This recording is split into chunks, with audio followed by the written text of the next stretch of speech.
Hey, good morning, everyone. If you're considering adding a 120R loader to your X700, I've got the solution sitting right in front of me here. Okay, now that I've got your attention, it's important that you understand what you need to mount a loader to your X700. You're first going to need the L&M Concepts 120R mount kit. Could be either the all-wheel steering version or the two-wheel steering version. You're then, of course, going to need the 120R loader. You want to make sure you get the variant that's got the 4 hoses, the individual hoses, versus the single point connection. You're then going to need the 120R vertical mast, specifically for the 1 series. They are different, so make sure you get the right mast. And then you're going to need the mast hardware. The mast hardware includes 6 bolts, 6 nuts, and 12 washers. And that's pretty much all you need. So let's dive into the details of the kit. This video is going to go into detail about what comes with the standard kit, as well as some potential options that most folks add anyway, so I've added them to the store as just for convenience sake. This is the two-wheel steering kit, and the 2 mounts are very similar, but there's some differences. Primarily the right side mount, where the SCV needs some relief cuts. So that mount is easily identified by the holes and the relief cuts towards the bottom for the hydraulic lines.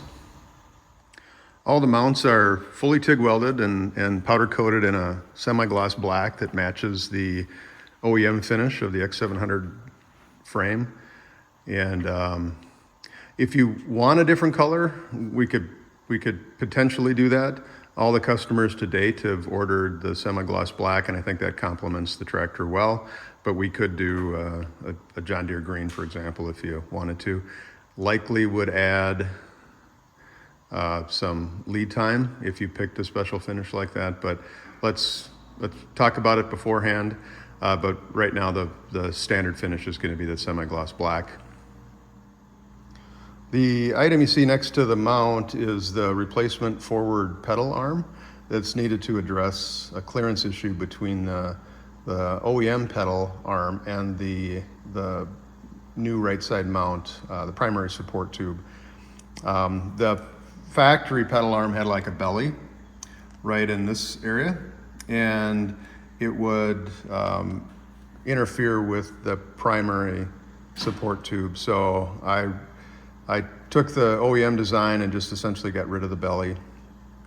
The rubber pedal is just a friction fit, so that is easily removable and replaceable onto this pedal, and then you use the factory fasteners to bolt it back on.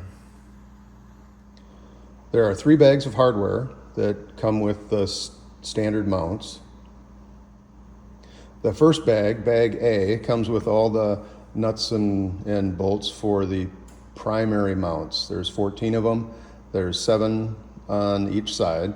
On the right side, I do have a unique nut and bolt combination, and that's to address a clearance issue with the factory exhaust pipe. We just need a shorter bolt to go into that hole, and it actually needs to come in from the inside of the frame out, versus all the other fasteners go from the outside of the frame in. So bag B is just a bunch of miscellaneous hardware that comes with the kit, and the zip ties are for re-identifying the hydraulic ports.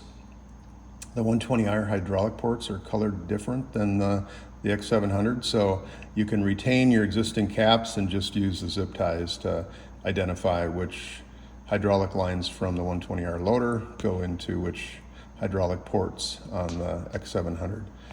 The 2 bolts are for the SCV. Since the SCV gets moved out about 5/8 of an inch, these are longer bolts. The smaller one is for the blind hole that's on the SCV, so you need to install that bolt from the inside of the frame out, and the other bolt, the longer one, is for the through hole bolt that's in the SCV. The 2 small washers are for the SCV linkage. There's The top linkage we needed to flip over, and those washers kind of act like a bushing between the linkage and the hitch pin clip. The two small pieces of black plastic are edge protectors for the edge of the sheet metal on your tractor, and it protects both the finish on the tractor as well as the finish on the new mounts. It also acts as a isolation to keep any vibration from happening at that point. And so there's one for each side, and you would just slip those over the edge of the sheet metal. The 4 O-rings are, I'm just including those as a courtesy in case you were to accidentally damage your O-rings in your hydraulic fittings. They're O-ring face seal O-rings, and in most cases yours should be reusable, but if you happen to damage one or lose one, I've just included these. You don't need to replace them. Just keep your fittings clean, and you should have no issues reusing them. The third bag C, includes the hydraulic line extensions. The bottom one here is for your lockout valve, where that would go, and then the other 3 are for your other hydraulic lines. Again, they're needed because I moved the SCV out about 5/8 of an inch, and this allows you to kind of maintain the current positioning of the lines with just some minor manipulation to make the connections. The other components that I've got on the table here are what I call add-ons. They're optional. A lot of people do include them, whether you do it at the time you order the mounts or later, that's up to you. But I add them to the store just for convenience. And the first set here is the hydraulic gauge and the shims. If you wanted to shim your pressures, most people go from the factory 1000 PSI up to 1225 to 1250. And a good time to do that is when you replace the THRV, which I'll show you in just a second. But this gauge is it's a 2000 PSI gauge.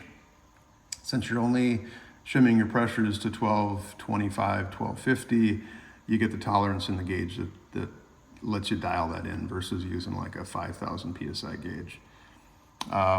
The other item here is the THRV. THRV is the transaxle hydrostatic relief valve. And if you put a loader on your tractor, it's highly recommended that you put this valve in to protect your transaxle. And if you replace a THRV, then you need a new freewheel lever or a neutral lever. And what this allows you to do is put your tractor in neutral if it's not running.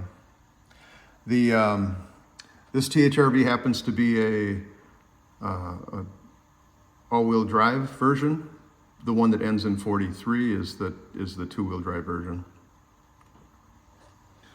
So this is the complete kit, the two-wheel steering version. I'll include a picture of the all-wheel steering version. I don't have one handy to show you right now, so I'll just include a picture. But essentially, on the left-hand side, it's got a box or cavity, if you will, that the all-wheel steering mechanism can move in. And but yeah, so both kits are ready to go. I've been personally running the all-wheel steering kit for almost 6 months now. Yeah, 5 months now, with great success, and doing quite a bit of testing and ensuring it's a robust design. If you're interested in learning some more details, just reach out to me either through YouTube here or on our website, and I'll try to answer any questions that you've got. Both kits are available now to order. Lead time is about 3 weeks. About a week of that is fab time, and the rest is powder coating. So, but yeah, let me know if you got any questions, any comments about the the kit, and I'll do my best to answer them. And thanks for watching.